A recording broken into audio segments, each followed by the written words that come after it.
Okay, let's get right into this. So, for 35 years, a spiritual guide known simply as the Mother kept up this incredible correspondence with her disciples, and they asked her everything, and I mean everything, about life, work, their inner world, you name it. What we have is this amazing collection of answers, a direct window into a really unique kind of spiritual guidance. So let me just start by asking you this. If you had a direct line, a totally open channel to a spiritual master, what would you ask? Would you go for the big cosmic questions or, maybe something a little closer to home? Just keep that in the back of your mind because the sheer scope of what we're about to see is pretty remarkable. And this slide just perfectly captures that range. The questions that were sent to the Mother swung from the most mundane, practical, everyday details, like a disciple just flat out stating, "I want two colored shirts," all the way to the deepest possible inquiries like, who is the divine? This wasn't just some abstract philosophy. This was guidance that was woven into the very fabric of day-to-day life.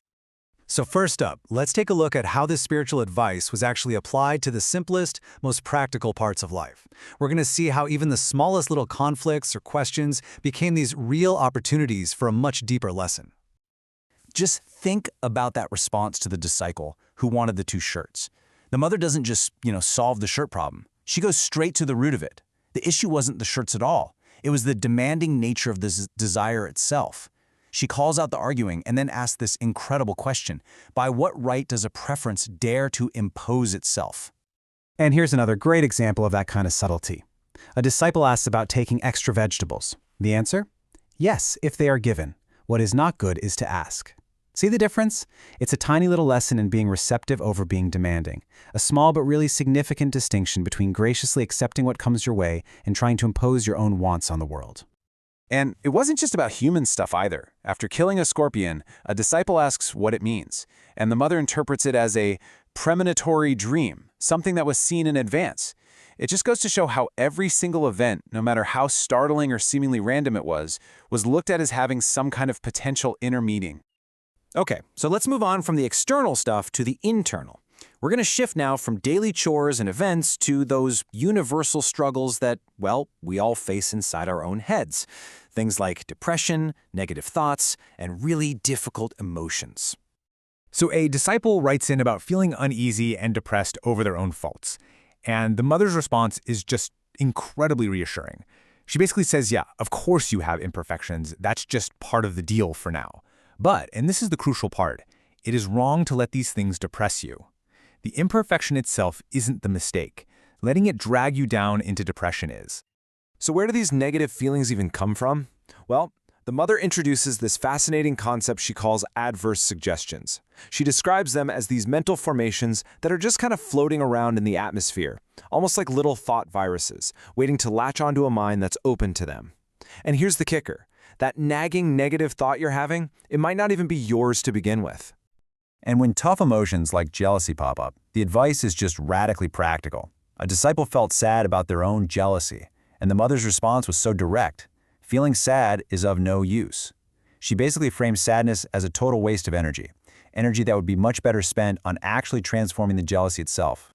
Which, brings us to the biggest questions of all. If we're supposed to be transforming ourselves, then why? What's the point? What's the ultimate goal here?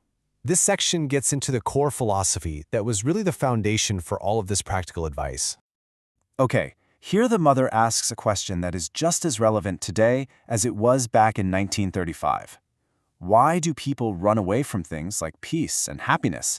Her answer is, well, it's pretty unflinching, because they love falsehood, vital agitation, violence, drama. She suggests that for a lot of us, the quiet of real peace just seems boring compared to the constant noise and stimulation of our minds and emotions. So what's the alternative to all that drama?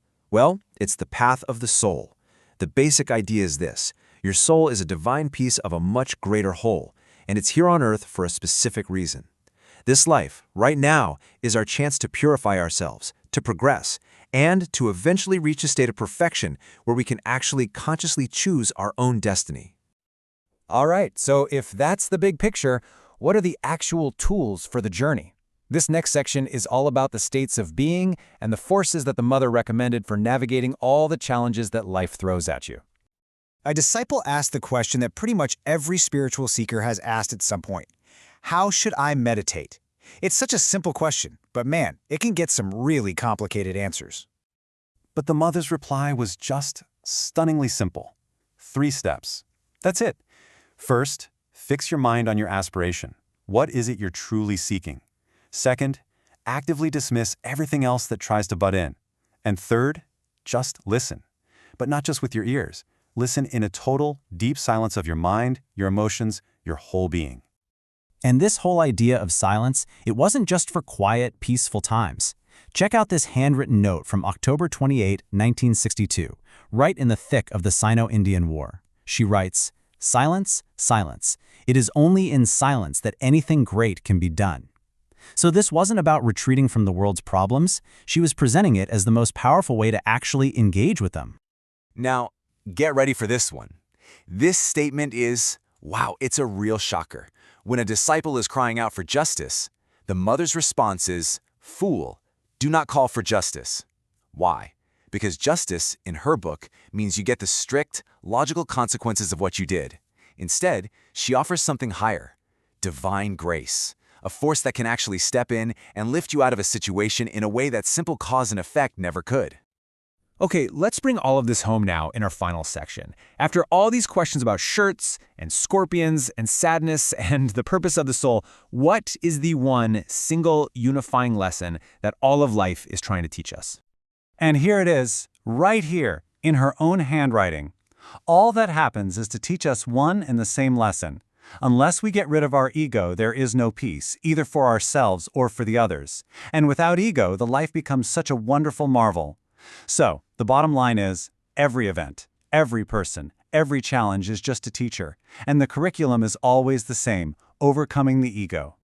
Which leaves us with one last thought for you to take with you.